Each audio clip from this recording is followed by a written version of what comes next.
बिस्मिल्लाहिर्रहमानिर्रहीम अस्सलामुअलैकुम स्टूडेंट्स, हम BSN 5th सेमेस्टर के सब्जेक्ट कम्युनिटी हेल्थ नर्सिंग 2 पढ़ रहे हैं। कम्युनिटी हेल्थ नर्सिंग 2 में हमने यूनिट 2 स्टार्ट किया हुआ है, immunisation and tropical diseases.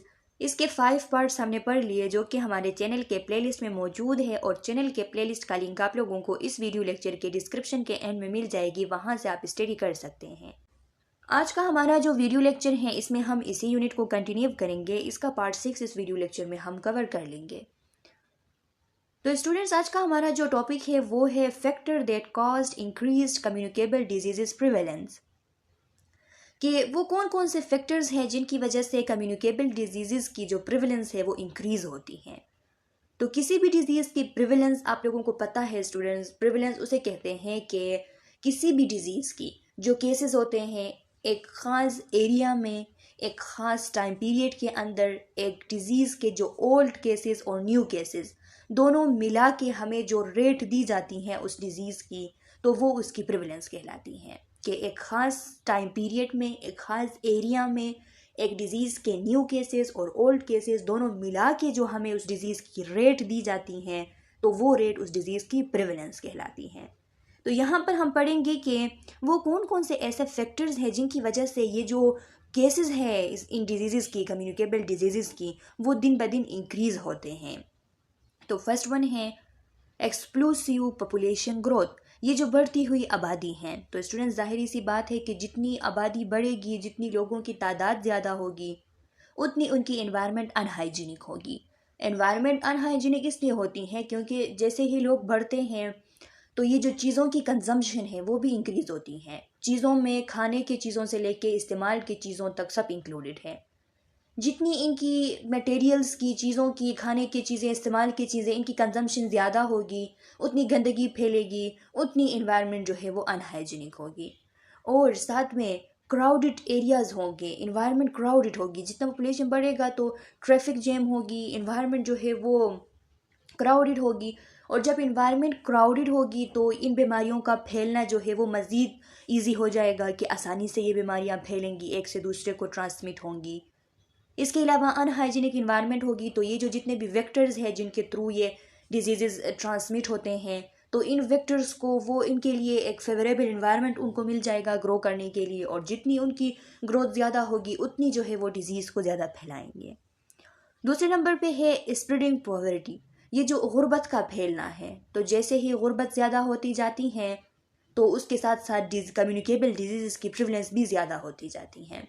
Students, आप लोगों को पता है कि जो गरीब ममालिक है या फिर एक मुल्क के अंदर जो गरीब एरिया है जिसमें गुर्बत ज़्यादा है, तो उस एरिया में बीमारियां भी ज़्यादा होती हैं। ये इसलिए होती हैं क्योंकि वो ससेप्टेबल होस्ट होते हैं। वो लोग जो गुर्बत का सामना कर रहे हैं तो वो मल नरिश्ड होते हैं, उनकी इम्यून सिस्टम कमज़ोर होती है। इस वजह से ये डिजीज़ जो है उनको मोर आसानी से उनको लग जाती हैं, मोर इजीली उनमें ये डिजीज़ जो है वो ट्रांसमिट होती हैं। इसके अलावा जितनी गुर्बत ज़्यादा होगी उसमें भी अनहाइजीनिक इन्वायरमेंट होगी, वो फिर इलिटरेट होंगे, वो हाइजीन का ख्याल नहीं रख पाएंगे, उनमें जो है उनके घर नहीं होंगे, और घर होंगे तो घर के अंदर उनके लिए प्रॉपर लेट्रिन्स वगैरह नहीं होंगे। तो प्रॉपर लेट्रिन्स वगैरह नहीं होंगे तो वो ओपन एरिया में वो स्टूल वगैरह पास करेंगे, जिसकी वजह से बीमारियां जो है वो मज़ीद तेज़ी से फैलेंगी। तो ऐसी बहुत सी फैक्टर्स है पुअरिटी से जो जन्म लेती है, कि पहले पुअरिटी हो गया और फिर पुअरिटी की वजह से जो जितने भी फैक्टर्स है वो बहुत ज़्यादा है, कि डिजीज़ की जो प्रिवलेंस है वो ज़्यादा होती हैं इसकी वजह से। ग्लोबल वार्मिंग है।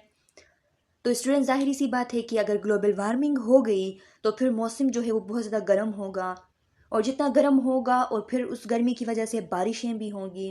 तो एक बहुत ज़्यादा गर्म इन्वायरमेंट है और साथ में बारिश भी होती हैं, तो फिर ये जो वेक्टर्स है तो इनको और फेवरेबल कंडीशन मिल जाती हैं। मैंने आप लोगों को बताया था ट्रॉपिकल डिजीज़ जब मैं आप लोगों को पढ़ा रही थी, तो बहुत सारे ऐसे डिजीज़ है ट्रॉपिकल डिजीज़ कि वो ऐसा इन्वायरमेंट चाहते हैं कि बहुत ज़्यादा गर्मी हो और साथ में उनको ह्यूमिडिटी भी मिले, मॉइस्ट भी हो, तो ये उनको फेवरेबल इन्वायरमेंट मिल जाती है। तो वेक्टर उस टाइम पे जिस टाइम पे बहुत ज़्यादा गर्मी होती है और साथ में बारिश भी होती हैं, तो वही वो मौसम होता है कि उसमें वेक्टर्स जो है वो बहुत ज़्यादा होते हैं, और वेक्टर्स के बहुत ज़्यादा होने की वजह से डिजीज़ भी बहुत तेज़ी से फैलती हैं। अर्बन माइग्रेशन है। अर्बन माइग्रेशन के ये जो शहरों की तरफ जो देहाती लोग होते हैं रूरल एरियाज़ के, तो वो भी सब माइग्रेट करके शहरों की तरफ आ जाते हैं। जब शहरों की तरफ आ जाते हैं तो यहाँ पे शहरों में उनके लिए रिसोर्स जो है वो कम पड़ती हैं, क्योंकि यहाँ पे ऑलरेडी क्राउडेड है, लोग ज़्यादा हैं।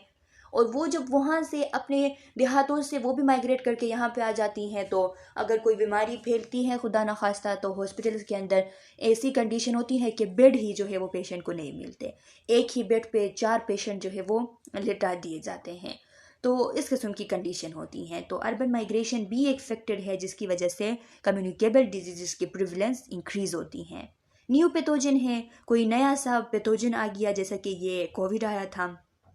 तो कोविड जब आया था तो ये फर्स्ट टाइम आया था, एक न्यू जो है पैथोजन था। किस तरह इसने जो है वो तबाही मचा दी थी। तो इसी तरह increased international trade and travel है कि ये जो मुल्कों के दरमियान, ममालिक के दरमियान, कंट्री टू कंट्री तिजारत जो है वो इंक्रीज़ होती है या फिर ट्रेवलिंग इंक्रीज़ होती है। तो जितनी ये चीज़ें इंक्रीज़ होंगी उतनी ज़्यादा एक कंट्री से दूसरी कंट्री में ये डिज़ीज़ जो है वो फैलने का खदशा भी ज़्यादा होगा। लॉस ऑफ नेशनल बॉर्डर लाज, ये जो नेशनल बॉर्डर लाज हैं कि बाउंड्री पे एक मुल्क और दूसरे मुल्क के दरमियान जो बाउंड्री है उस पर जो लाज हैं, तो अगर वो लॉस हो जाए, यानी उसमें ऐसे लाज होते हैं स्टूडेंट्स के, जो लोग भी माइग्रेशन करके आ जाते हैं, इमाइग्रेंट्स जो भी होते हैं, तो उनकी वहाँ पे हेल्थ जो है वो टोटली चेक की जाती है कि उनको कोई डिज़ीज़ तो नहीं है। अगर खुदा न खास्ता उनको कोई डिज़ीज़ होती है तो उनको वो लोग नहीं छोड़ते। तो ये कहलाती हैं असल में जो नेशनल बॉर्डर लाज होती हैं कि हर एक बंदा जो एक मुल्क से दूसरे मुल्क में जा रहा है तो उसकी सही तरीके से स्क्रीनिंग हो कि उसमें कोई डिज़ीज़ तो उसके साथ नहीं है कि वो अभी हमारे मुल्क में जो है वो आ जाएगी। तो अगर ये लाज जो है वो तोड़े जाते हैं, ये इन लाज को लॉस किया जाता है, तो फिर जो है वो डिजीज़ की जो प्रिवलेंस है वो इंक्रीज़ होती हैं। Rice of antibiotic resistance pathogen, ये जो एंटीबायोटिक के लिए रेजिस्टेंस बढ़ती जा रही है। तो जितने बैक्टीरिया जो है वो एंटीबायोटिक्स को रेजिस्ट करेंगे उतना ज़्यादा जो है वो बैक्टीरियल इन्फेक्शन स्ट्रॉन्ग होंगी और फैलती जाएंगी।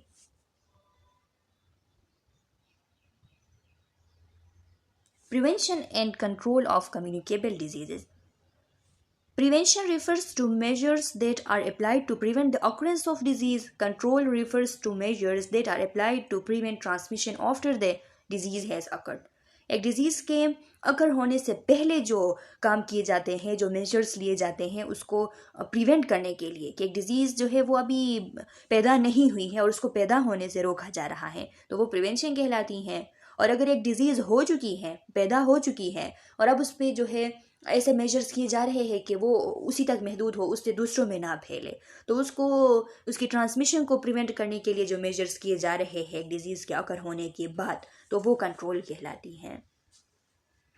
The principles of control and prevention should be directed toward, ये जो कंट्रोल और प्रिवेंशन है ये किस तरीके से किया जा सकता है।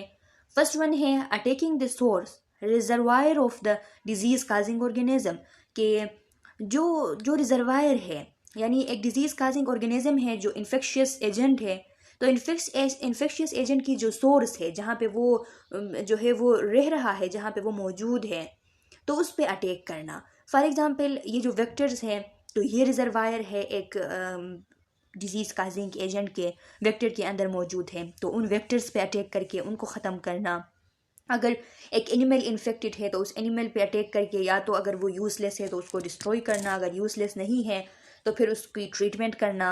अगर एक ह्यूमन जो है वो अगर सोर्स है किसी डिजीज़ काजिंग एजेंट का, अगर वो रिजर्वायर है तो उसकी ट्रीटमेंट करना। तो ये सब आती है अटैकिंग द सोर्स में।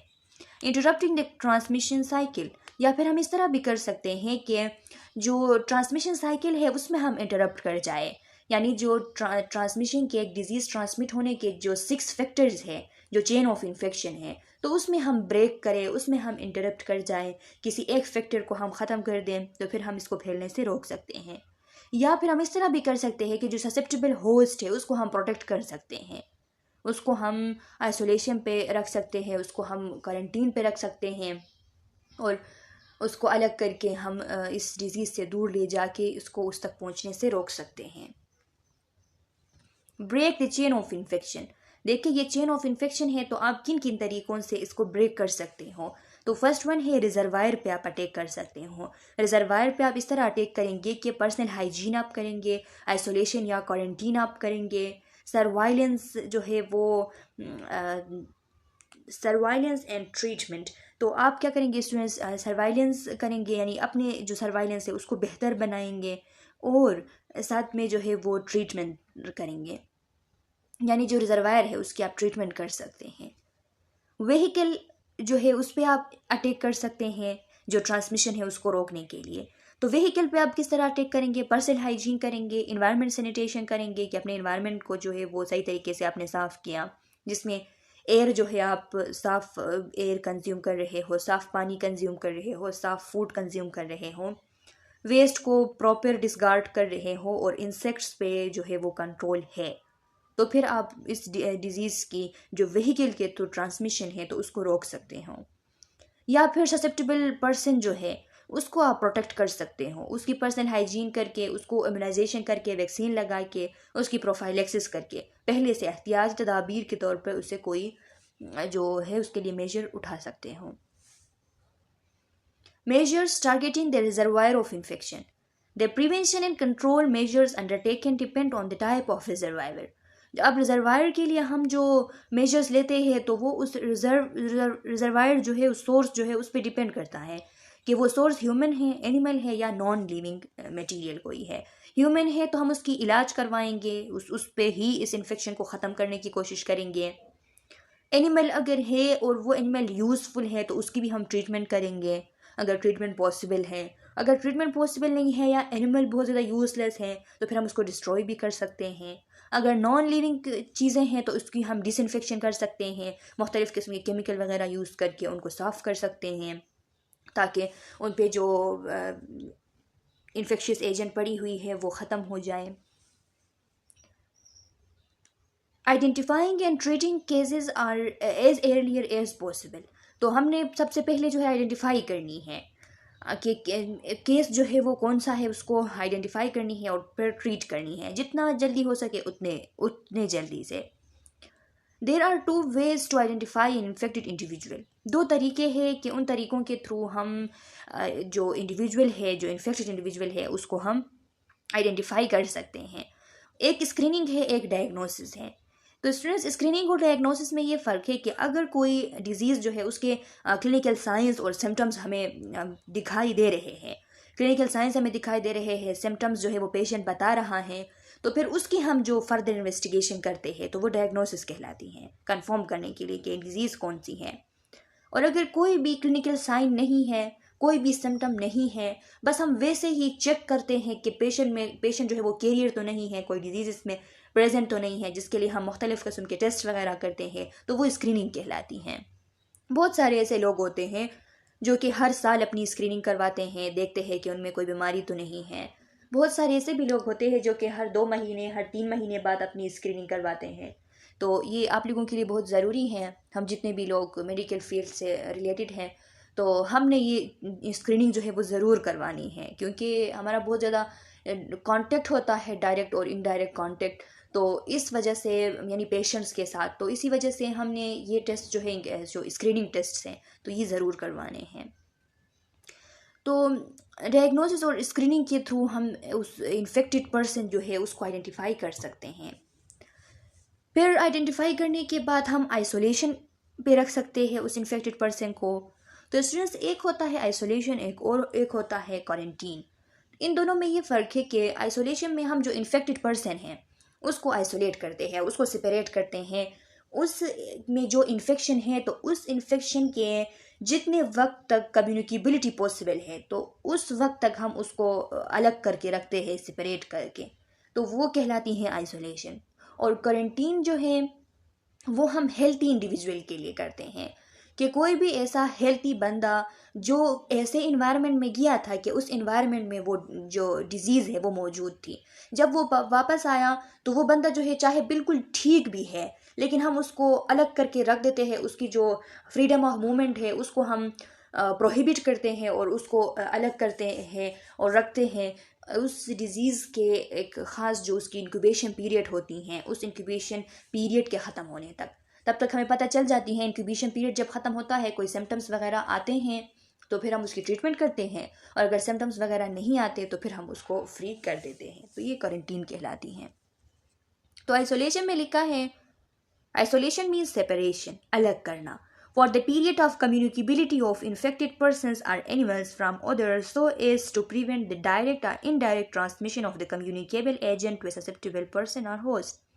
यानी कि उस पीरियड तक के, जिस पीरियड तक ये खदशा है कि ये डिजीज़ जो है वो कम्युनिकेबल है, कम्युनिकेट हो सकती है, यानी उस इन्फेक्शन के ठीक होने तक। इन्फेक्शन जब हो जाती है स्टूडेंट्स, तो उसके ठीक होने तक ये खदशा होता है कि वो जो है एक से दूसरे को ट्रांसमिट हो जाए कम्युनिकेबल डिजीज़ में।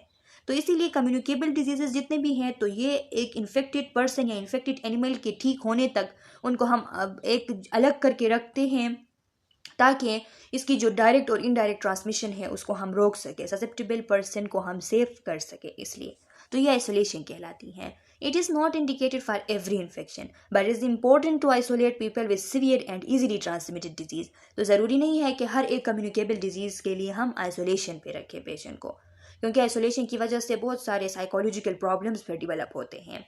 तो इसीलिए बहुत ज़्यादा बहुत सारे सारे ऐसे डिजीज़ भी है जो कि बहुत ज़्यादा आसानी से फैलते हैं, इजीली ट्रांसमिट होते हैं, जैसा कि ये जो कोरोना वायरस की जो डिज़ीज़ थी, तो ये बहुत ज़्यादा इजीली ट्रांसमिट होने वाली डिज़ीज़ थी। तो इसी वजह से उस टाइम आइसोलेशन पे रखा जाता था। तो इस किस्म के डिजीज़ के लिए हम रख सकते हैं, लेकिन हर डिजीज़ के लिए आइसोलेशन इंडिकेटेड नहीं है। The isolation period lasts until the risk of transmission from the infected person has reduced or stopped। कि आइसोलेशन उस वक्त तक किया जाएगा जब तक कि वो इन्फेक्टेड पर्सन जो है वो ठीक ना हो जाए, उसकी जो रिस्क है कि डिजीज़ ट्रांसमिट हो सकती है, जब तक वो रिस्क ख़त्म ना हो जाए तब तक आइसोलेशन कंटिन्यू रहेगी। क्वारंटीन क्या है? Quarantine is limitation of freedom of movement of healthy person और healthy animals exposed to communicable disease for at least the longest incubation period of the disease।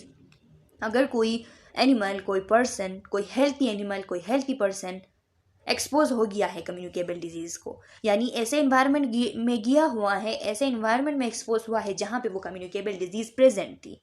अब वो बंदा बिल्कुल हेल्थी है, लेकिन हम उसको क्वारंटीन में रखेंगे, हम उसको कुछ हद तक सेपरेट करके रखेंगे उस इंक्यूबेशन पीरियड के ख़त्म होने तक, उसकी डिज़ीज़ की जो लॉन्गेस्ट इंक्यूबेशन पीरियड है उसके ख़त्म होने तक। फिर हम देखेंगे अगर कोई उसमें अगर वो कैरियर था, उसमें अगर वो जो पैथोजन है वो उसके अंदर था, तो फिर वो इंक्यूबेशन पीरियड के ख़त्म होने तक उसकी सिम्टम्स वगैरह जो है वो आ जाएंगे सामने, और सिम्टम्स वगैरह जब सामने आ जाएंगे तो उसकी ट्रीटमेंट की जाएगी। और अगर इंक्यूबेशन पीरियड ख़त्म होने तक उसके कोई सिम्टम्स नहीं आते हैं सामने, तो फिर उसको फ्री कर दिया जाएगा। तो ये क्वारंटीन कहलाती हैं। नोटिफिकेशन रिपोर्टिंग, नोटिफिकेशन या रिपोर्टिंग ये उसको कहा जाता है स्टूडेंट्स के, ये जितने भी कम्युनिकेबल डिजीज़ है तो इनके लिए एक ख़ास सिस्टम है जिसे कहते हैं सर्वाइलेंस सिस्टम। यानी हर एक कौम का अपना अलग अलग होता है। तो और पूरी जो ये यूनाइटेड स्टेट है WHO की तरफ से सबके लिए भी एक इंटरनेशनल वो सर्वाइलेंस सिस्टम मौजूद है। तो ये नेशनल सर्वाइलेंस सिस्टम जो है ये ऐसे गाइडलाइन देती है कि जितने भी हेल्थ से रिलेटेड इंफॉर्मेशंस है कि कोई डिज़ीज़ आ गई किसी एरिया में तो उसे सही तरीके से रिपोर्ट करना है ताकि उस पर जल्दी से कंट्रोल किया जा सके। तो इसीलिए लिखा है कि cases of communicable diseases should be reported to a nearby health centre और health office periodically using the national surveillance guideline. तो हर एक कौम की अपनी जो सर्वाइलेंस सिस्टम है हेल्थ के लिए, तो उसके कुछ गाइडलाइंस होते हैं कि वक्तन फ़वक्तन हेल्थ ऑफिस में या फिर हेल्थ सेंटर में ये जितने भी रिपोर्ट है वो पहुंचाए जाते हैं कि कोई कम्युनिकेबल डिजीज़ आया है तो उसके बारे में रिपोर्ट की जाती है। तो यहाँ पे लिखा है कि आपके मुल्क में जिस तरह गाइडलाइन मौजूद है तो उसी तरह आपने इन चीज़ों का रिपोर्ट करना है कि कोई डिजीज़ आ गई है तो उस पर कंट्रोल किया जा सकता है। Measures targeting the reservoir of infection, तो ये कंटिन्यू है। एनिमल रिजर्वायर, अगर एनिमल रिजर्वायर है तो उसके लिए आप क्या करेंगे?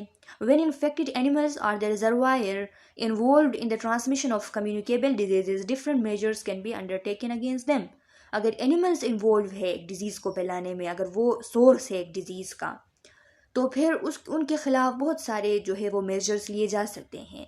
The type of action depend on the animal reservoir and ranges from treatment to destroying the infected animal depending on the usefulness of the animal and the availability of treatment। तो ये जो एक्शन लिए जाते हैं in animal reservoir के ख़िलाफ़, तो ये डिपेंड करती हैं ट्रीटमेंट की अवेलेबिलिटी पे और उस एनिमल के यूज़फुलनेस पे। अगर ट्रीटमेंट अवेलेबल है तो चाहे वो यूज़लेस है या वो जो है यूज़फुल है, तो फिर उसकी ट्रीटमेंट करनी चाहिए। लेकिन अगर ट्रीटमेंट भी नहीं है और वो एनिमल जो है वो यूज़लेस है, तो फिर उसको डिस्ट्रॉय करना चाहिए। अगर ट्रीटमेंट अवेलेबल नहीं है और वो एनिमल यूज़फुल है लेकिन रिजर्वायर बन रहा है एक डिजीज़ को फैलाने के लिए, तो तब भी उसको डिस्ट्रॉय करना चाहिए ताकि वो इन्फेक्शन जो है वो रुक सके और जो हेल्थी एनिमल और हेल्थी ह्यूमन है वो इस डिजीज़ से बच सके। Measures targeting mode of transmission. अगर हम मोड ऑफ ट्रांसमिशन को टारगेट करना चाहें तो कौन कौन से मेजर्स ले सकते हैं? The measures that can be applied to interrupt transmission of infectious agent in water, food, other vehicle and by vector include। अगर हम मोड ऑफ ट्रांसमिशन को रोकना चाहें तो हम जो व्हीकल्स हैं और जो वेक्टर्स हैं जिनमें वाटर, फूड और वेक्टर्स में ये एनिमल्स, मस्कीटोस वगैरह, टिक्स वगैरह ये शामिल है, तो इनके खिलाफ हम मुख्तलिफ़ किस्म के एक्शन ले सकते हैं। जिसमें फर्स्ट वन है वेक्टर कंट्रोल। वेक्टर को हम कंट्रोल करेंगे। वेक्टर को किस तरीके से कंट्रोल करेंगे? ये जो मस्कीटोस वगैरह है इसके लिए हम मस्कीटोस जेल यूज़ करेंगे, हम मच्छरदानी जो है वो यूज़ करेंगे, हम वो डिफरेंट काइंड के स्मोक्स मिलते हैं वो अगर हम लगा दें तो ये जो मस्कीटोस वगैरह है ये उनसे किल हो जाते हैं। तो बहुत सारे ऐसे तरीके हैं कि पानी को जमा होने से रोकना, दरवाजे वगैरह बंद कर देना, तो ये सब ऐसे मेजर्स हैं जो कि वेक्टर्स को कंट्रोल कर सकती हैं। सेफ वाटर सप्लाई हम कर सकते हैं। व्हीकल में से अगर एक वाटर व्हीकल बन रही है डिजीज़ को ट्रांसमिट होने के लिए, तो हम इस बात को यकीनी बनाएं कि हम वाटर को सेव करें। फूड हाइजीन हम करें अगर फूड ज़रिया बन रही है डिजीज़ को फैलने के लिए। और हम ब्लड को ट्रांसफ्यूजन से पहले स्क्रीनिंग ब्लड की करें कि उसमें कोई डिजीज़ जो है किसी किस्म का भी कोई मौजूद नहीं है, तो ये मोस्ट इम्पॉर्टेंट है। Safe water supply. Measures to prevent transmission of infection due to contaminated water include.